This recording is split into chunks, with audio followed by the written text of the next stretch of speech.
अरे यार क्या बताऊं यार, इतना साला क्या पता नहीं हो गया। अच्छी पिरात। मौसम तो मस्त करत है यार। मस्त करत यार। और विष्णु, बता यार। वो कुछ वाला कहानी का तो यार। क्या यार, कहानी वहानी कथा यार तुमन यार। अरे फिर इसमें राजी है तुम। अरे इसमें रात में मजा थे यार। कहानी सुन बता भूतवा वाला जाने ले तो सुना तो बस।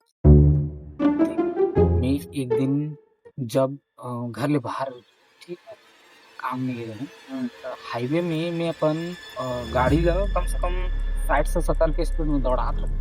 वो गाड़ी ज्यादा तेज, एक जी महिला साला सफेद कपड़ा में, मतलब वह शायद विधवा रही सफेद कपड़ा में जात रहे यार। साला मोला डर लागत रहे। गाड़ी के 110 स्पीड हो गई। एनएस गाड़ी में अगवाते नहीं रही हमार गाड़ी।